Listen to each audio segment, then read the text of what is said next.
Welcome back, punters, to another edition of the Punters Academy. And John Walter joins me. This is filming on a Tuesday, of course, since I was out of action on the weekend in Sydney due to some family commitments I had down there. So we're dodging family. We're trading family dramas at the moment, but better late than never. Indeed. Randwick, of course, Saturday was a good surface just into the 3 range, which was good to see. In terms of any sort of distinguishable pattern, the data suggests that the course proper lanes 2 was best in run and 6 to 7 off in the straight, and on the shoot races on pace, but that was probably pace related. Lane 2 in the run and lane 2 or off in the straight was the best place. So definitely not hard fence anyway. I mean, there was a couple of runs there, mind you, that looked okay in that spot, but we'll get to it. If anything, it was a little bit smelly. That was it, right? Like it wasn't crazy, but it wasn't diabolical. Yeah. Okay, let's get into it. We're going to start off with the highway, of course, below average first 200, and then they did quicken up to sort of average tempo by the time they got to the 600. 1,000-metre class 3 there, John. What do you suggest? Yeah, I think there were 2 pretty good runs here. The winner's obviously a nice enough horse, dropping in grade. Did a good job to get across, worked a little bit, but probably with the least amount of effort possible. Cruised across pretty well. Conserved, like you said, did something, as in ran home quite nicely. And the run of Villiers, pretty hard to believe. It's pretty crazy run, considering they did control it up front quite well, and this horse has sort of dragged back, held up quite a bit. So I'm talking about the horse back here, third last in the red cap. First and second are leading and behind leader, and here's the horse that runs third. And it's a sort of run of a horse that should be winning highways, and probably can win something better this time of year. I don't know what that is. I don't know how far the horse will run, but its last 2, the way it's finished its last 2 runs off have been pretty incredible. I think I made it a horse to follow before it won, didn't I? Either way, one of the 2. I remember we've talked about it. Yeah, it was because it was a bit similar last start. He half butchered it, and it sort of won in spite of the ride. I think the conditions were a little bit more suitable that day, as in I think they went a bit quicker, and it sort of just overcome them. Whereas Saturday it had no favours, and its effort was pretty crazy. So yeah, well, no, last time out they went a little bit quicker, but they didn't slow down too much there either. The horse is just absolutely flying, and he sort of worked it out. As in 45 days between runs last time, 39 days this time. It'll be interesting to see where he pops up next time. You'd love to see him in a little bit smaller field, maybe. I don't think highways are probably helping him, even though they're attractive races. Pardon me? Like to see him draw a gate. Yeah, well, exactly, because he's not devoid of early speed either. He's just been a victim of circumstance, probably in his last 2 runs, and because these races are so attractive, it's hard not to go to them. $125,000 races, class 3, country only, and yeah, you pretty much got to run, haven't you? Like it's but no knock for the winner. It's done a good job. Second horse every possible, but again, it didn't do anything. It was like strong through the line. Can't knock it either. The race overall looks pretty nice. Did I like anything else? Not really.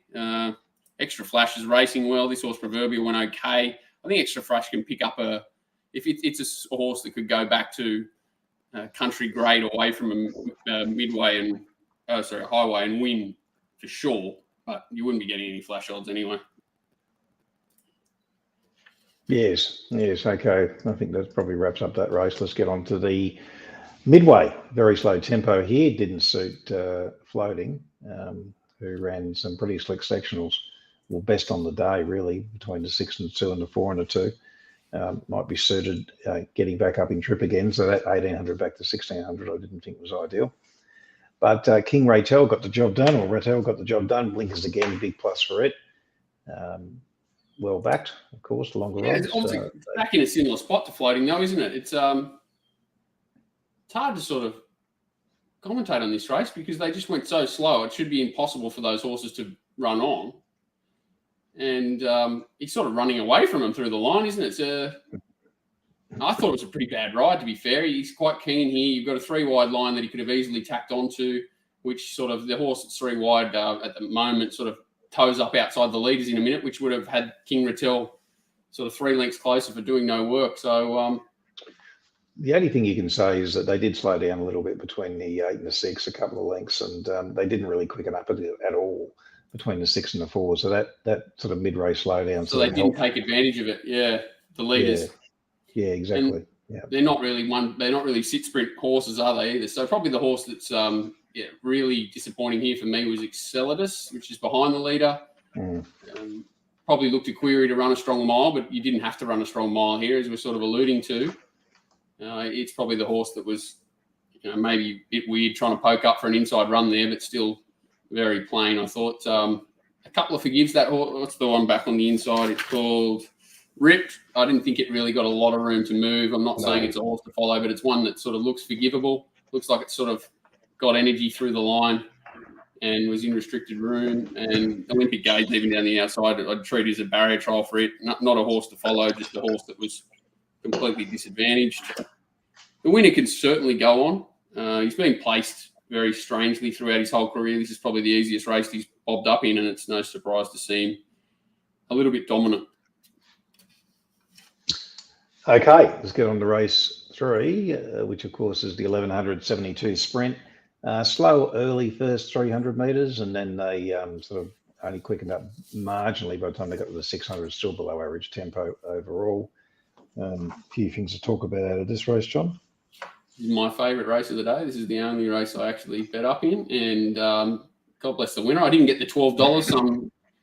Someone at the tab with fat fingers surely put up on mistake, but regardless, it was well back, great ride. First time she's actually put the horse in the race, and I'm going to say the horse is probably disadvantaged by a slow tempo here. I thought it was really strong through the line, and even after the line was sort of pulling away from these horses. I think this horse is a pretty nice horse that can go to much greater heights than this. It just probably the size of the horse is the only little worry at the moment, just a little on the little side, and if it sort of grows and develops after this prep, I think it's a pretty smart horse. It's sort of saying here, I think it's going through its gears here, and it's kidding to these horses a little bit.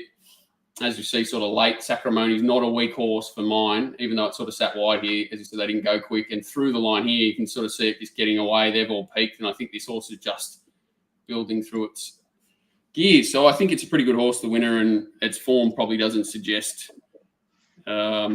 its true ability at this stage. So we might be able to keep pinching $1 out of it on the way through the grades. Sacramoni was sort of wide with no cover, and maybe a forgive for it. $1 Billion Baby slightly held up. What's that other horse? Vianello, not suited back in distance, needs to get up to probably 7 furlongs, I'd say. And there was an interesting run from a horse down the outside in the field there. No, in the sort of a pinky colour. Oh, is it pre-entry or something? Pre-entry. Yeah. I thought it was a nice enough run. So I think it's a new addition to the Danny Williams stable from maybe Kira Mara. This is it back last. I thought it was a weird run too. Like you'll see it. It's completely over racing, expending way too much energy. Sort of gets detached a little bit here, gets checked, and still over racing terribly. Towing itself into the race still here when they're all sprinting hard and the horse is still on the bit, and pokes up in the middle. I did see it as well, and I thought it was quite interesting. Another winning Rupert. The winner's a winning Rupert. It's a winning Rupert. He's doing some better things at stud than I probably thought he ever would. I thought he was a bit of a speedy squib, but he's throwing some horses with ability. The one down the outside was interesting too. Very well back down again. First start for Joe Pride. Don't think it was suited by a sit sprint 1,100 metres around here. It's a horse that can sort of be watched going forward. But yeah, very, very interesting horse, the one. I think it's only a Class 1 horse as well. Pre-entry? Yeah, it's 1-2 races. Yeah, it's 1-2. So it's still eligible for highways, which might be more. You would expect it, wouldn't you? It'll be popping up there soon. Well, I think it is, isn't it? It still is. Yeah, it's only had 2 starts for him. I think it's got to have 4, is it? Or 3 or 4. So another couple and he'll be rolling around the highway. Okay, let's get on to the 2,400 metre race. Average tempo and improved performance from my old friend Torrens. and it got the job done. It's only had a few runs for the new stable, and I Josh think it was managed to get it 100 home. in. They definitely bet 100s. I don't know if there's any sort of scratchings there, and they definitely bet 50s on Saturday. And it started $17 SP, has it? So $20 roughly, or $90 or something. Yeah. Someone's had a result, and it's beaten them comfortably. It was and I can't find any fluke for it. It was just better than them. Well, Dr. Drill pulled up lame, so forget it. Warning needs us off the track.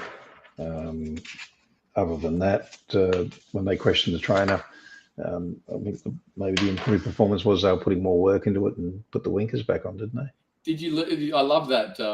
They said, now that the stewards have been through this and established that the horses, whatever reasoning for it, we expect it to maintain this winning ability or something like that. That was the most ridiculous comment from the steward. Like, okay, well, you've landed a plunge, the horse has improved, but we expect it to continue at that level. Like, what the heck? Please tell the horse. Yeah, it's just, and as you said, like it's on visually, it looked like the horse was just too good. There were a couple of things that helped it, but it did have some form in its lifetime that suggested it was certainly up to this. So it wasn't a complete surprise, and someone very smart has got a result out of it. I couldn't find too many excuses for anything behind it apart from what you've mentioned. I thought the sort of Bonnie Ezra, Regal Line, Rondino were all okay, just okay. Jim Martini looks 2-1 pace, looks like it coming back in trip. Through the line, it was actually sort of trying really hard. But, not much to be found here for me. Okay, get on to the babies over 1,000 metres in the English nursery. And we saw below average tempo, did quicken up by a 600 though to average. Walk us through this, John. Yeah, they were carrying on. There was a sub 10. I think it was between the 8 and the 6. I don't know if that was actually truth or whether their stopwatch got a bit excited. But if it is true, where they did obviously quicken up a little bit between the 8 and the 6 for sure. The leader's done a decent job. Behind leader, it already had a run. I didn't think it was sort of in a slow-paced race there at Newcastle. It was hard to get a line on it from there, but it's had every possible chance here. Following the rail, following a bunny, always a good thing in a 2-year-old race. The leader's done absolutely nothing wrong. Very immature looking horse, the leader. It's got a lot of improvement physically to come, whether it's this prep or next. You'd expect it to be next preparation. Cheval, whatever it's called, I thought it was a really good effort to sit 4 wide, no cover, and to continue to keep coming down the outside. I thought it was probably the run of the race. Off a pretty, average-looking maiden win where J-Mac went to that Sunday meeting and everyone was questioning whether he's mad when it was heavily backed and it fell in. But that form looks like it's working out a little bit better than everyone suggested, blanc de blanc. Yeah, it wasn't a bad run, was it? All being said. Anything else for you out of that? No, I just like it. Like you say, like a 2-year-old when they can sort of sit wide and work in a run. They didn't go too quick here, but it was still working the entire way. And just to be able to stick its head out and keep coming, it's a good sign for when it gets a softer run. It'll usually be more of a push button type. So it's the one to follow out of that race for me at this stage. I think Facile will make a horse, but just probably next time. Okay, let's get on to race 6, the 88 over 1,200 for fillies and mares, average tempo, and a couple of interesting runs in this race, I thought. What were they? Cur Royal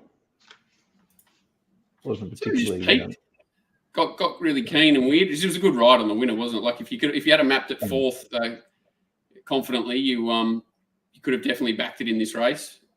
But it was pretty much whatever horse lobbed there is the horse you probably wanted to find. Authentic Jewel was slow to recover, so forgive there. That horse is going well.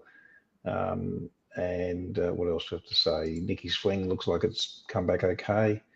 What the heck was that run? Wasn't it yeah, not the sort of run I expect from that horse? Don't know what to do with it going forward. It's a horse that struggles to win, isn't it? So it's a bit of a nightmare because it's a flashing light run. It's it did actually sort of. It looked like it was coming home very well that last 200, but that was significantly slower last 200. In fact, second slowest on the day.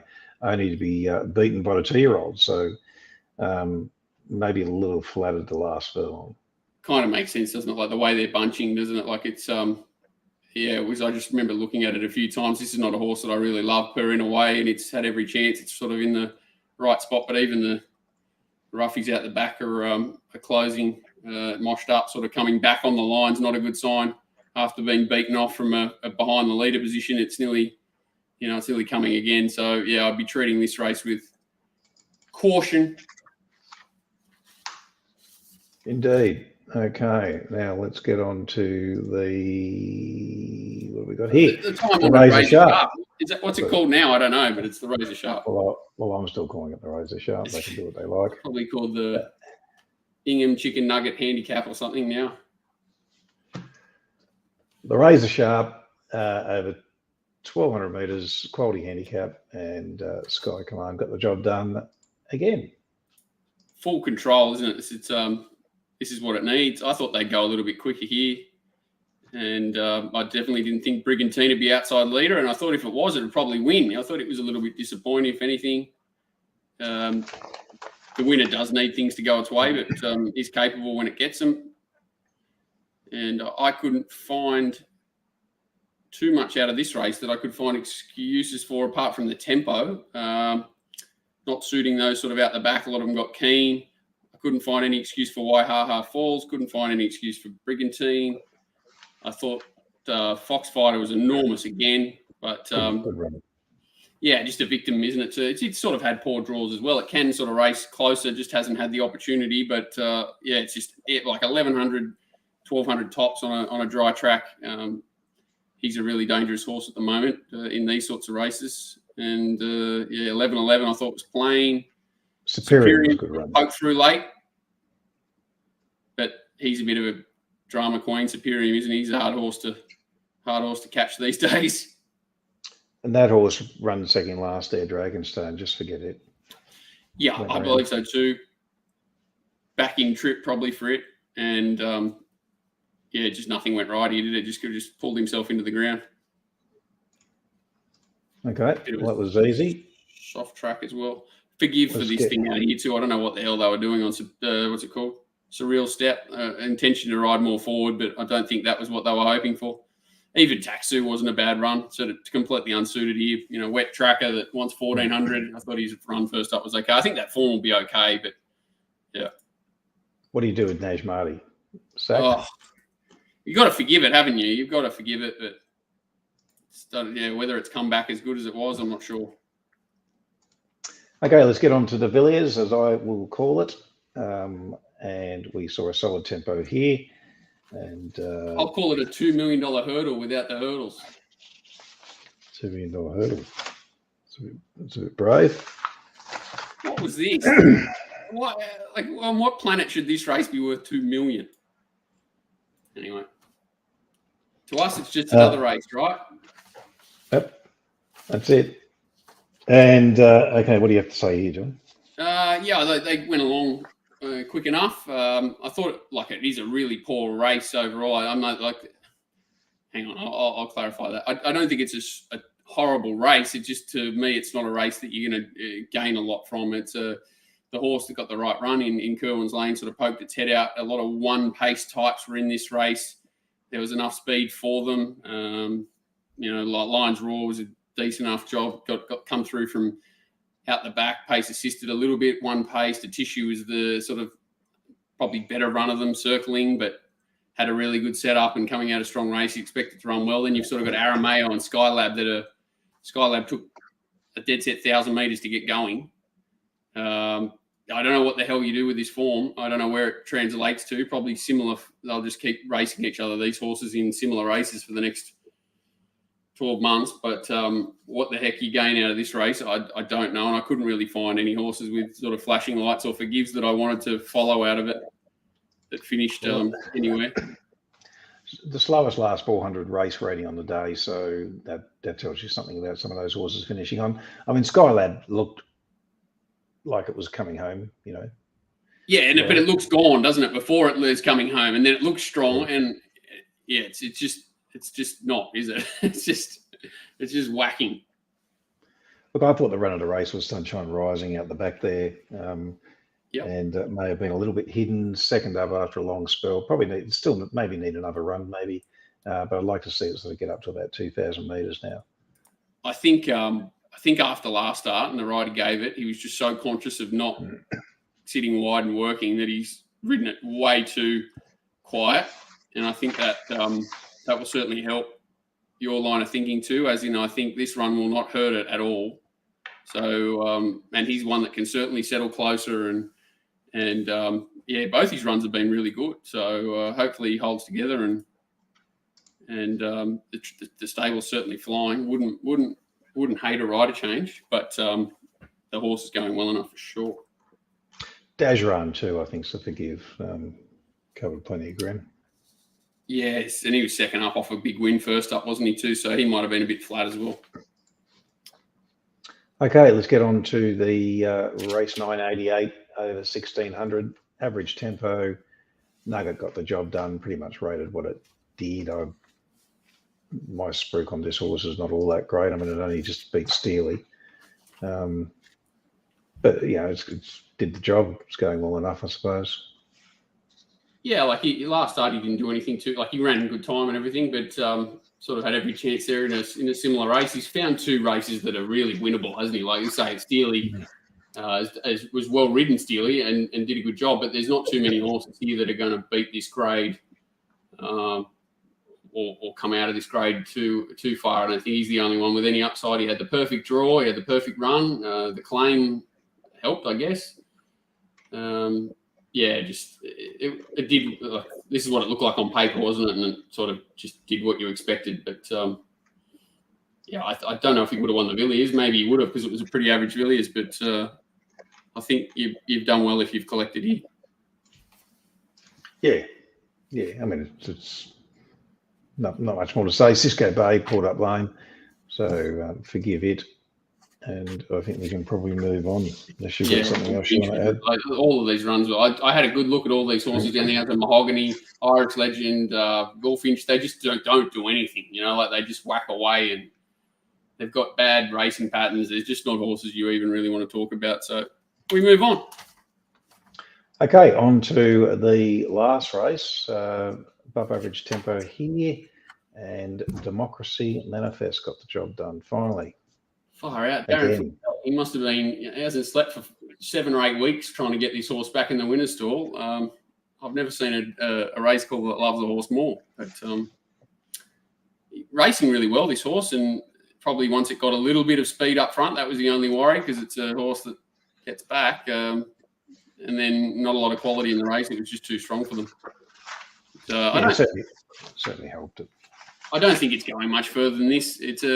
It's a dangerous horse that needs things to go its way. I think 1,400 as far as it wants, in my opinion. I think it's sort of more a 1,200-metre horse in a fast-run race is probably where I think it'll peak in its life. But, again, I think that, we're really well placed and found a lot of horses here that aren't going to get out of this grade in a hurry. So, really well placed, decent enough ride, strong rider is what it likes. But, nothing exciting here. I could find either to follow or, I thought they were all pretty fair. Kanazawa I thought was ordinary. Annika had every chance. But High Court was probably the one that was most forgivable, and it's not a horse I really want to find in any race anywhere. So to me, it's a very average race overall. Okay, well... horses to follow, Paul? Horses to follow, John. Of course, brought to you by TopSport. Punters, if you don't have an account, make sure you contact Tristan or one of the team and they'll help you get set up for sure. For me, race 1, Solire, pretty obvious, second horse. I think then I'm going to go to, is it Preemptory? Is that how you pronounce it? Race 3? Yeah, the Danny Williams thing. Yeah. I'd like to see it in highway grade. What else have I got here? Cur Royale, I think, can improve second up. Yep. And Sunshine Rising is my last one. Like to see it up in distance. What about you, John? Yeah, I think that little Iona Merck's a horse that's just underrated, and we can just. I'm not big on finding winners a lot of the time, but I thought it, and even King Rattel. I think it's. I think the stable's going really well. I think 2 stables to really watch at the moment are the O'Shea stable and Bryce Hayes has only got a small team, but they all seem to be running to their absolute best, which is what you want to see. I'm not going to piggyback on Solire, but I 100% agree with it. And so same with Preemptor. I think you've found some nice targets. As long as they find the right races, they should all run really well. Let me get rid of that. No questions. Okay. No questions. No questions. We might probably do one more, I guess, before Christmas. What do we? Yeah, we'll do next week for sure. do next week. We might do questions or something to finish off before Christmas. We've got there's a couple floating around, isn't there? We'll see how we go. Yeah, indeed. I think there might have been actually one, but just didn't get around to dealing with it. So we'll try and include that next week and make it a bit of a bumper for the end of the year. Thanks for tuning in again, punters. I don't think we've got anything coming up for the weekend of any note. No. Do we? Just keep trying to back winners and find some you're good blinking, prices. it'll be Magic Millions time. Don't worry. There's never a shortage of races, are there? So no, for sure. Okay, cheers, guys. Thanks very much. Bye. I've got to find the buy button. Is that it? That's it.